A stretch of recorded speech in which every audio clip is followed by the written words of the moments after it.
This is Esther. And this is Maria. And together we are the Consort Counsellors. During our recent live session, Esther recommended someone to practice the same piece of music on recorders of different sizes. This is what we want to do with you today. Yes, we chose to work with 4 different types and 4 different sizes of instruments to give you tips on how to improve your sound. What might work for one instrument may be not so good when you play another instrument. We hope the tips are useful for you. Let's get started. Okay, let's start with the Sopranino, and the melody we chose for today is Doen Daphne, Dover schone maagd. Maria, take it away!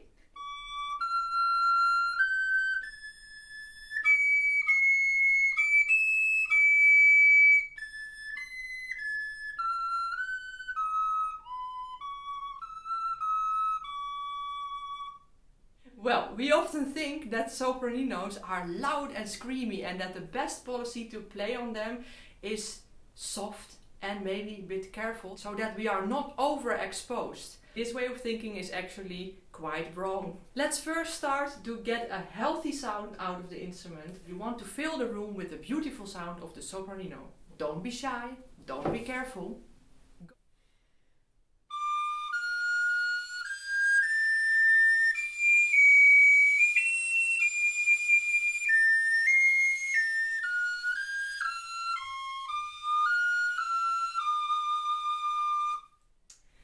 Thank you, Maria. Bravo for filling the room with that amount of sound. Really nice. But the question with sopraninos playing is actually, how can we make the sound warm? Maybe you can try to loosen up your lips and your cheeks a little bit so that the air travels a bit slower into the instrument, because the wind channel is already very small, so we have actually room to adjust to a bit slower airstream. Therefore the sound becomes a bit warmer.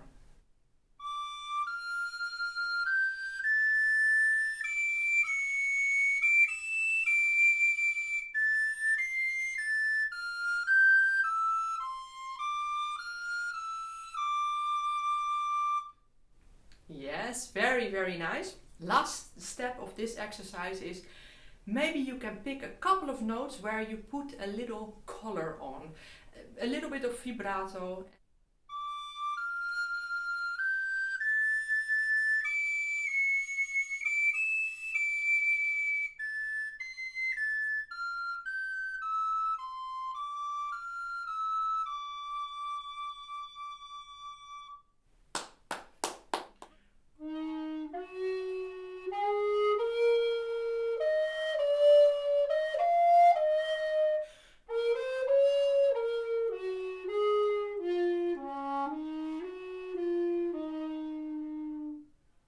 What I see when you are playing is that there is actually a lot of movement going on inside your mouth. Your tongue is going up and down. That I can see, I can also hear, because I hear the sound falling towards the end of every note and going up in the middle. Feel how your tongue is touching on the back teeth. And you can feel that if you say yeah, to make sure that your jaw is not dropping. And then you play it again and try to keep that position and feel that just the tip of the tongue is moving.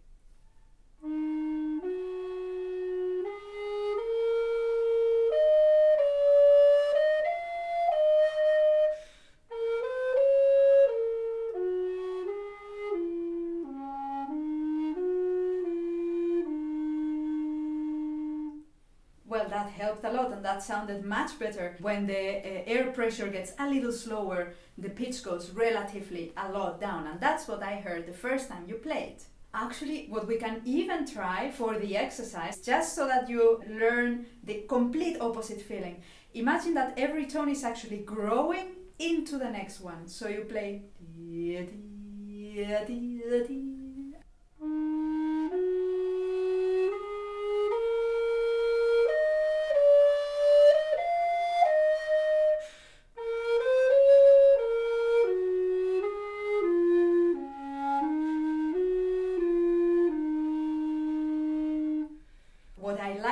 this version is that the beginning of every tone is very clear and that the airstream is never interrupted. So now if you let go of the need to do it for every note, but you just focus on doing that over the entire phrase, so you have a bit more space.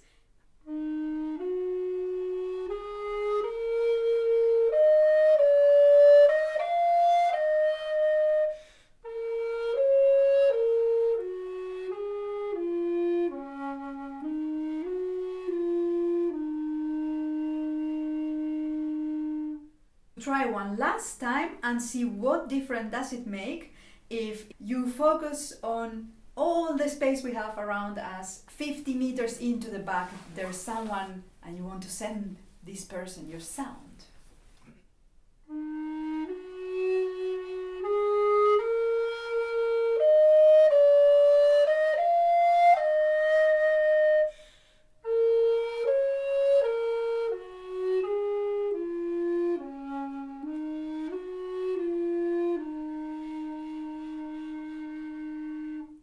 I find this a very nice performance, and you see it's very interesting that what Hester did when she imagined someone was listening to her much farther away, her sound didn't become much louder, but the airstream became thinner and faster, so it gets farther away. And she also exaggerated a bit more her musical ideas so that people in the back can understand her, as if I would talk slower when you are far away.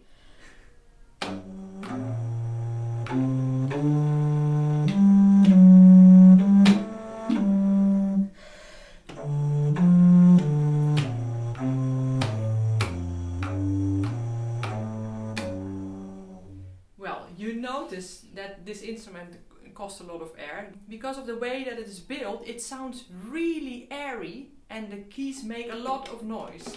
And this is a little bit in the way of the melody of this style of music. We may have to think the opposite than we are used to. When you would close your throat or put your jaw a bit higher, that is not the best result. Actually, to get a more chory sound, you actually have to lower your jaw a little bit more.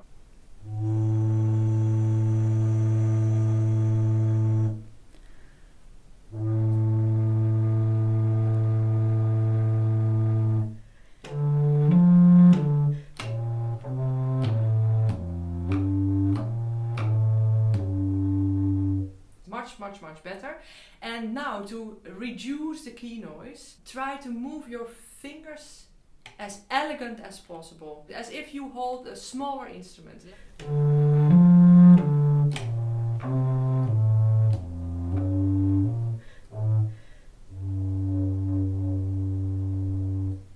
Think about your projection again, as we also did with the Renaissance tenor. How would this come across in the last row? They still need to understand your musical ideas.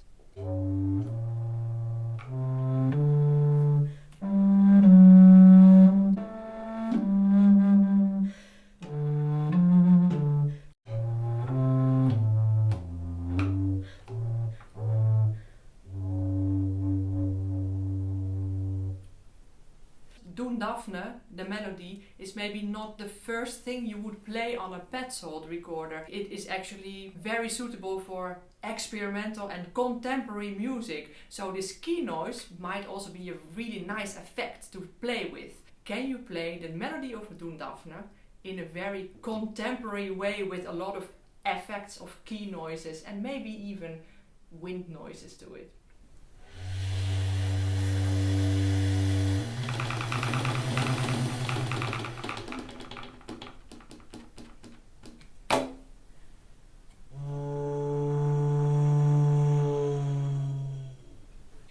As you maybe can see, this is one of the original Paetzold recorders. The recorders are now constructed by Paetzold, by Kunat, and they are developing the instrument with more silent keys and also with a direct blown head joint. That means that the sound is much more direct and clean, exciting developments.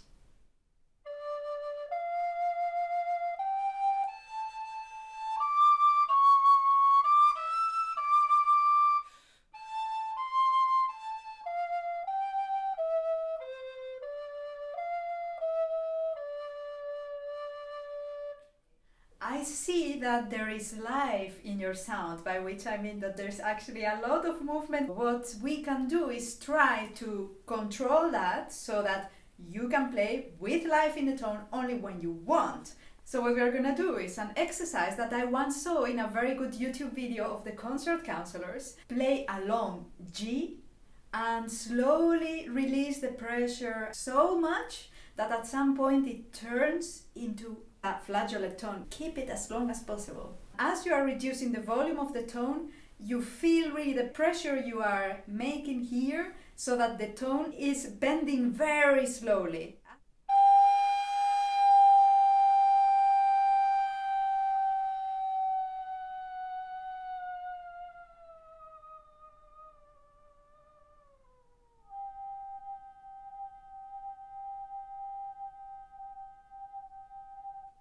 Very good. To keep that one, you need very good support from your muscles. So if you try that with different notes, F, E, D, every time it will get harder to find that tone, and this will be helpful for having a more stable tone. Next step, we try the opposite. You start as soft as possible and you grow until you think, okay, this is the sound that I like, and then you stay there, and over the whole process you feel these elastics in your muscles and the tone.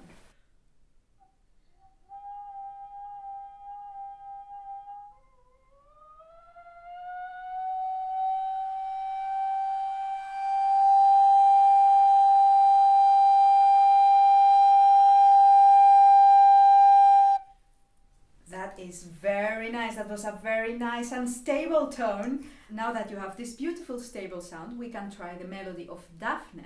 But imagine that every note goes in a different direction, like little horizontal lines.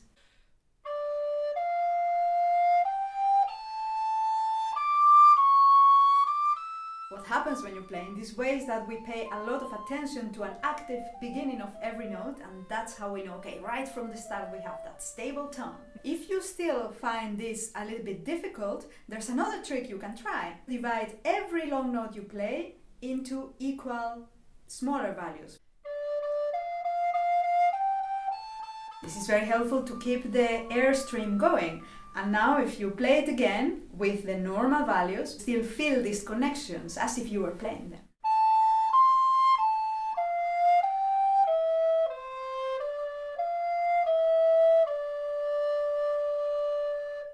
We have been working very hard, Hester and I, here to get rid of this unwanted vibrato in the tone. But then again, of course, sometimes you pick a piece of, for example, contemporary music, and it may be required that you produce exactly that sound.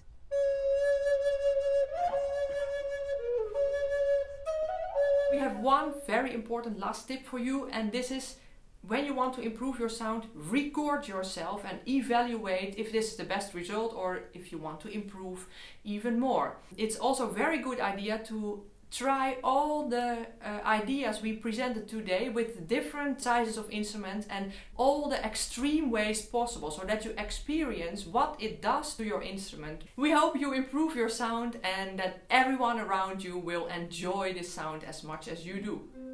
Quite often in our 30 seconds tip, we recommend that you visit nice and cool recorder festivals. And now in the end of May, one of the classic recorder festivals is coming up in Stockstadt in Germany. We are going to be there, so if you are there too, we could say hello, because we have a very special concert to celebrate the 10th anniversary of our recorder quintet, Seldom Seen. And amongst other masterclasses, our dear colleagues from Seldom Seen are presenting an ensemble masterclass, which is still open for applications and also open for public to listen to. And we as concert counselors are also presenting a live concert counseling session for all the visitors of the masterclass. So bring your alto in 440 and join our live session. We hope to see you there. If you like our stuff, don't forget to subscribe so that you don't miss any future video of the Consort Counselors.